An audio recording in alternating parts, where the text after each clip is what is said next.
The winds howled through the open field as Christina stood, her arms raised, veins pulsing with blood magic. The ground beneath her trembled faintly as water pooled from the soil, shaping into serpentine tendrils at her command. She concentrated, trying to maintain balance between power and control, but the magic snapped, sending the tendrils splashing to the ground. Frustration etched across her face. She exhaled sharply, muttering curses under her breath. The faint crunch of footsteps drew her attention. Looking up, she spotted Ivan approaching from the horizon, his form steady and composed. He moved with a purpose, his hair flowing in the wind, his face serene despite the turbulence of the world around them. Christina straightened her posture, brushing dust from her hands. "Sire, what brings you here?" She called out, her voice tinged with curiosity. He stopped a few paces from her, glancing at her work with a calm, approving nod. You've improved, but frustration clouds progress, my child. Your goal is not mastery, it is harmony.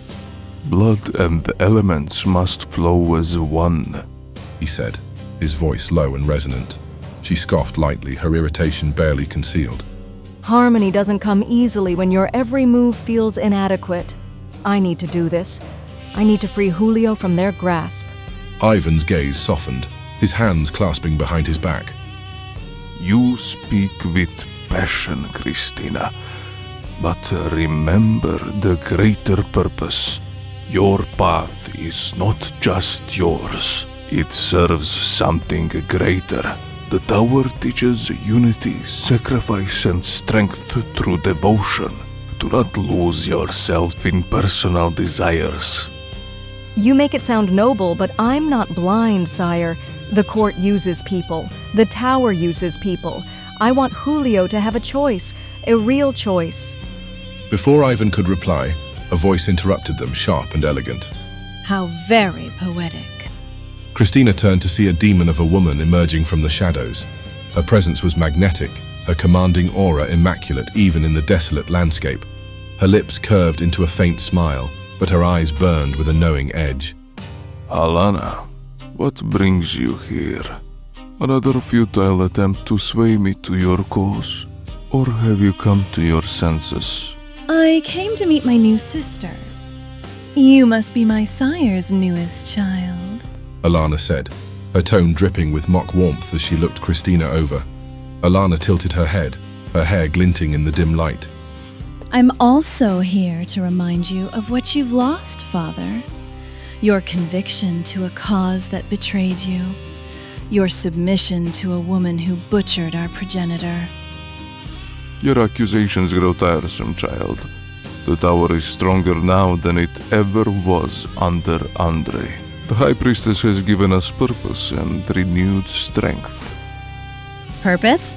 Or chains? She has enslaved you with her deceptions, and you follow like a loyal hound, too blind to see it. Alana sneered, stepping closer. Ivan's jaw tightened for the first time, but he didn't rise to her bait. And you lead a broken dream, clinging to the past. Tradition is not the worship of ashes, but the preservation of fire. Tell me, daughter, has your defiance brought you peace? For a moment, the tension ebbed as Alana's expression softened. Peace was never the goal, Father. Purity is. A silence lingered, heavy with unspoken words. Christina, caught between the two, shifted uncomfortably. She had never seen Ivan vulnerable, almost human.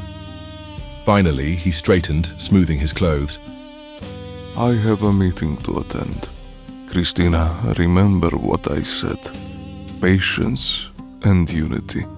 The tower stands stronger together. He turned and walked toward the subway entrance, leaving the two women behind. Alana's sly smile returned as she regarded Christina. He's a good man, my sire. But he's a fool to think you'll find truth in this tower. Her actions are beyond forgiveness. She must be destroyed, along with her creation. Her eyes sparkled with mischief. The dimly lit chamber buzzed with subdued tension. Shadows from the flickering lamps danced over the large map spread across the stone table, its surface pinned with markers and handwritten notes detailing the King's Court's defenses. Wade sat near the end of the table, his hands clenched into fists, his jaw tight with frustration. Around him, some of the tower's most powerful leaders filled the room. Hector, imposing and battle-ready. Ivan, serene yet commanding. Jacqueline, her stoic demeanor sharp as a blade. Elsa York, cool and calculating. And Obwe, his presence quiet but keen, like the whisper of a blade being drawn. Hector stepped forward, his voice carrying the weight of command. The Volcos territory on the outskirts, the Navajo reservation and the surrounding ranches is where we strike. Thanks to the Carrion Eaters' success, we now have the precise location of the sarcophagus. He pointed to the map, his finger tracing a route through the city and out into the rural expanse. The attack force will consist of Leviathan vampires and a combat unit of Sunrise security familiars. We'll neutralize their defenses quickly and secure the target. Timing is everything. The court cannot respond in full strength immediately, and we will exploit that delay. Jacqueline leaned forward, her sharp gaze fixed on the map. And the Orlocks? Their underground network is too vast. If they resurface, they'll cut off our retreat before we can vanish. Obwe, silent until now, finally spoke, his deep, resonant voice filling the chamber. Our forces will escalate harassment in the sewers, tying them down. At the same time, our spy inside the court will sow misinformation, leading the court's strix to believe their territory is also under threat.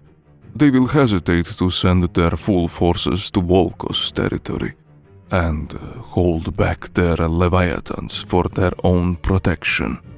You're placing faith in this chaos. It may delay the court, but it will not stop them. When they come, they will come hard.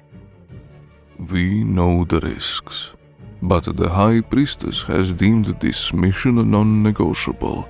The sarcophagus is key to our future. It is necessary. Jacqueline regarded Ivan with a careful expression before turning back to the map. Necessary, yes. But we must ensure the sarcophagus truly vanishes. If the court tracks it, this operation will have been for nothing. Hector nodded. The sarcophagus will not be withdrawn with the main forces. A small gang of Tower Orlocks will use the chaos to smuggle it to an ally's hideout within the court's territory. They'll never suspect we've moved it deeper into their own domain. Jacqueline narrowed her eyes. And this ally can be trusted? I assure you, my dear, you can put all your faith in me. The Midnight Fiend came out of the shadows, his presence chilling as it was calm. The room fell silent for a moment, the weight of the revelation pressing down. Now, shall we continue? The Midnight Fiend said, his tone as casual as a whisper in a crypt. It immediately made the others feel uncomfortable. Most Archons knew of his role in the war against the court, but having him here, seated among them in the flesh, was something else entirely. His reputation preceded him, even among these seasoned creatures of the night, predators who had survived centuries of blood and betrayal. He felt like something other, a darker shape among shadows, like he was a different beast altogether. In the uncomfortable silence, Wade found his opening, and with care he vented the frustration building inside him. And the Carrion Eaters? We've done everything you've asked. Retrieved the information, risked our lives, and now we're being sidelined? Jacqueline turned her steely gaze toward him. Your gang is not at full strength. Javier's condition is a liability. You've done your part. Wade slammed his hand against the table, the sound echoing through the chamber. We're more than just Javier. You can't keep us out of this. We've earned our place. Obwe regarded Wade with a measured look. A wolf pack relies on its strength as a whole. A wounded member weakens it. Rest and readiness may serve you better than a premature fight. Hector raised a hand, silencing further argument. Enough. Wade, I understand your frustration, but this mission requires precision and strength. The Carrion Eaters will not be part of the main force. Trust me, there will be more battles to come. Stay prepared. Hector placed a hand on the table, leaning forward as he addressed the room. I will lead the attack personally. The Orlock operatives have their orders, and the sarcophagus will vanish. The room fell silent as the leaders exchanged final glances. Wade bit back further retorts, his mind racing with frustration and determination. The meeting concluded, but the weight of the mission lingered as they filed out, each preparing for the chaos about to unfold. From the corner of the room, the midnight fiend observed him leaving. The wind swept across the desolate field as Alana stood with a poised yet dangerous grace, her presence commanding despite the stark simplicity of their surroundings. Christina remained rooted where she stood, her arms crossed, masking the unease bubbling beneath her calm exterior. Do you even understand what you're walking into? You think Ivan's faith in her is noble? It's chains. He's no different from the rest of her flock. Alana's voice was smooth yet sharp. Ivan has been a good sire. He's taught me what I needed to survive. Christina narrowed her eyes. Survive? Surviving is what mortals do. Nosferatu. True Nosferatu. We conquer. We thrive. But not under her. She doesn't lead. She manipulates. She binds people, not just with power, but with faith, with purpose, illusions crafted to make you her pawn. Alana scoffed, her lips curving into a disdainful smirk as she gestured toward the distant subway entrance, where Ivan had disappeared minutes before. Ivan believes in her, that's enough for me. Christina stiffened. Alana stepped closer, her aristocratic features shadowed under the dim moonlight. Her tone softened but remained laced with warning. I've seen what her belief does to strong vampires. It corrodes their will, turns them into tools. Even Ivan, with all his serenity, cannot see he's a slave. Christina clenched her fists. I don't care about your tower politics. I don't care about power struggles. All I want is to free Julio. Free him? And then what? You'll both run off into the night, pretending the tower and the court don't exist? You think they'll just let you go? Alana's expression shifted, her lips curving into a mocking smile. I'll find a way. Julio isn't part of this world, and I won't let him be swallowed by it. Christina said firmly, her voice steady despite the turmoil in her chest. Alana tilted her head, studying Christina as if weighing her resolve. You're stubborn. I'll give you that. But let me tell you this, sister. When you realize the web you're caught in, when you see the strings she has wrapped around you, come find me. My faction is the true tower, the one that Andre Duca envisioned. We'll take it all back, one way or another. Christina did not answer. You sacrificed too much to free your husband from his strings. Don't throw it all away for a different set of chains. She has a knack for making people like you, people with fire, her playthings. Alana replied with a knowing smile, stepping back. With that, Alana turned, her silhouette cutting through the pale moonlight as she walked away. Before disappearing into the shadows, she glanced over her shoulder, her voice carrying on the wind like a promise. You will know where to find me. Christina stood in the field long after Alana had gone, her mind churning with doubts she refused to acknowledge. She turned back to her practice, but the weight of Alana's words lingered, a shadow she couldn't shake. She gave up and decided to join her companions. The recovery room buzzed with quiet tension as the Carrion Eaters gathered. Christina leaned against the wall, arms crossed, while Leon and Stephanie stood nearby, their expressions ranging from curiosity to irritation. Well, we're not part of the mission. Wade began. Leon raised an eyebrow. What do you mean, not part of the mission? We found the damn map. Stephanie let out a sharp laugh, her tone biting. Figures. They use us to do the dirty work, and when it's time for the glory, we get sidelined. Christina frowned but remained silent, her sharp eyes watching Wade. They want us to recover. They think Javier's condition makes us a liability. Javier, lying paralyzed on the bed in the corner, visibly tensed. His eyes blazed with frustration, and suddenly, the air around him seemed to hum with energy. A message was carved into a wall, scrawled in jagged telekinetic writing. I'm not a liability. The room fell silent, the gravity of Javier's defiance palpable. Stephanie broke the silence, her voice low but firm. He's right. We're not dead weight. We're Carrion Eaters, damn it! Leon nodded in agreement. If they think we're sitting this one out, they've got another thing coming. Javier's telekinesis surged again, this time writing a larger, more emphatic message across the wall. I can still fight. Wade rubbed the back of his neck, conflicted. I get it. I feel the same way. But Hector made the call. He thinks we need time. Javier's telekinesis flickered once more, scrawling a message, tell him he's wrong.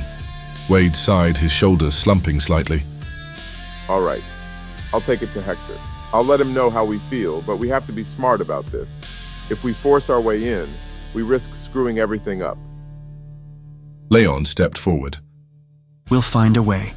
Together. Stephanie crossed her arms, her voice carrying a steely edge. We always do. Hector stood with his towering frame clad in sleek combat gear. His sharp, commanding presence exuded readiness, as vampires and familiars around him finalized preparations for the attack. The clock ticked down to the moment they would move out. Wade caught up with Hector. Hector, wait. Hector paused, turning to face him, his expression stern. What is it, Wade? Wade squared his shoulders. I'm here to ask that the Carrion Eaters be included in this mission. We've earned our place. Javier might be down, but he's still ready to fight. We all are. Hector studied him for a moment, his sharp eyes narrowing. Wade, I understand your loyalty to your gang, but this isn't a matter of honor. It's strategy. You've already done your part, and Javier's condition doesn't define him. He's more capable in that wheelchair than half the vampires in this operation. And the rest of us, we're ready to prove ourselves. Hector sighed, crossing his arms. Your passion is commendable, but this mission requires precision and speed. If something goes wrong, we can't afford unnecessary risks. Wade clenched his fists, the frustration clear in his voice. So we just sit back and watch? Hector's gaze softened slightly, and he placed a heavy hand on Wade's shoulder. As your commanding officer has ordered, son. Wade blinked, caught off guard by Hector's words, and the unexpected moment seemed to soften his sire's stance. Hector nodded. I'll tell you what, maybe this is temporary. If by the end of this night Javier stands up by himself from that bed, I'll find a spot for the Carrion Eaters in the plant. Wade's frustration simmered, but he nodded slowly. Hector tightened his grip on Wade's shoulder and left. Wade watched as Hector turned and walked away, his figure disappearing into the throng of vampires and familiars. The moment hung heavy in the air as Wade processed the compromise, a mixture of bitter frustration and determination swelling within him as he turned toward his allies. From the shadows, the Midnight Fiend stepped forward, his eyes betraying the machinations at work in his mind. Returning to the Carrion Eaters, Wade relayed the news. Javier's eyes flashed with defiance, and a faint ripple of telekinetic energy coursed through the room. Leon and Stephanie exchanged glances. Let's talk outside, Leon said, and his companions followed him to a secluded place where they could speak privately, leaving Javier behind. Lying in bed alone, Javier's mind burned with fury. How could they leave him now, after everything he had done? His attention, however, was drawn to the sly, dark-clad figure of the Midnight Fiend entering the room. Please, there is no need to stand up, he said in jest, an amused chuckle escaping his lips. The dark figure sat in Javier's wheelchair beside the bed and exhaled, satisfied. There was once a Babylite of House Morrigan known as the Maelstrom. His power, uncanny, a legend among all houses. Pure, uncontrollable, raw power. They say the Morrigans of this city descend from the one known as the Oracle, but you remind me of him, Javier. Confused, the Morrigan simply stood there, no scratches appearing on the wall in response. You know what? I think they are afraid of you. I think they cower and push you to the sidelines because they fear your unrepentant appetite for power. I don't, I admire it. So let me give you a piece of advice, young Maelstrom.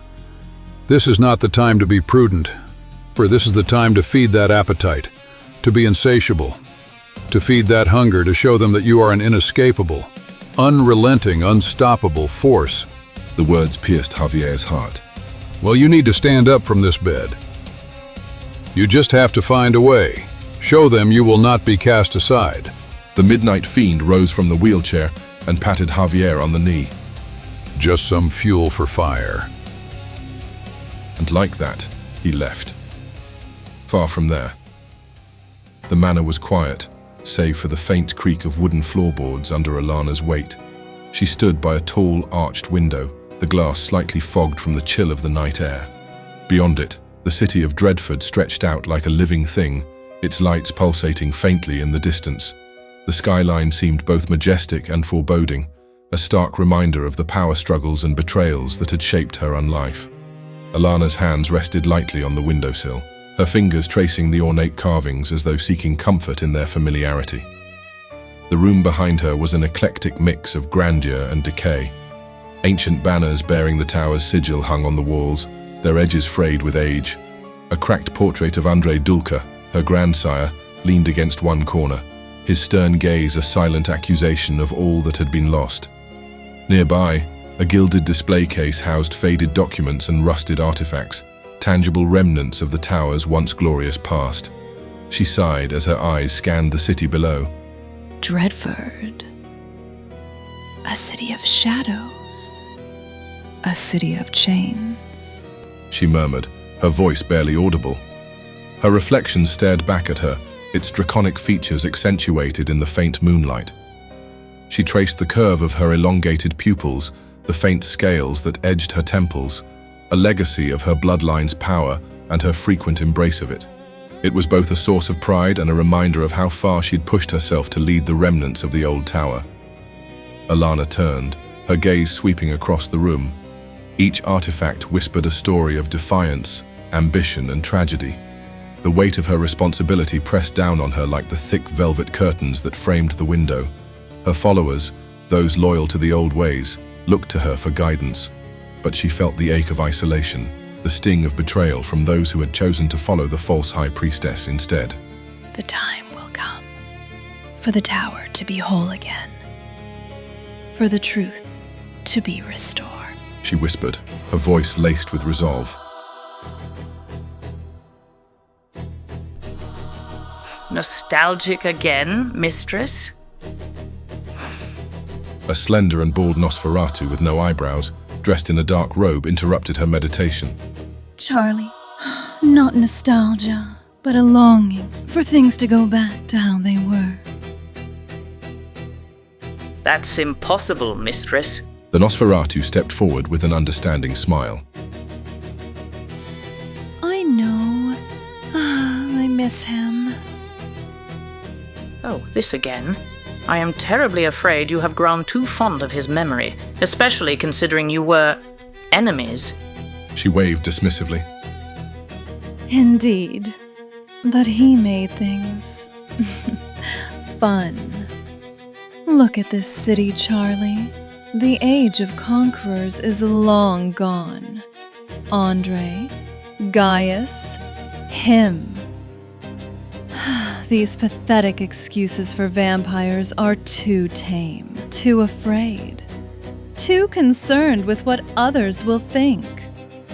And thus, the wheel of time keeps turning, yet nothing changes. Many would disagree. Many would be wrong. I hated the man, but I have to admire him. Even though he worked for the court? He would rip your tongue for saying that. Like when he took your grandsire's hand? She smiled as she closed her eyes, reaching for her memories. Exactly. But he is gone. He is. A distant sound, a howl carried on the wind, broke her reverie. She turned back to the window, her expression hardening. Below, the city pulsed with its usual chaos, oblivious to the storm brewing within its hidden corners. Alana pressed her fingertips against the glass, her draconic features fading slightly as she let her human mask settle back into place. Is this a joke? Leon asked, incredulity creeping into his voice. Of course not. Do you think this is temporary? If it's not, we can find ways to speed up recovery. Maybe a more potent ichor? You heard Jolene. This is not temporary. Suddenly, a tremor shook the underground chambers where the tower lay hidden. The Carrion Eaters exchanged wary glances.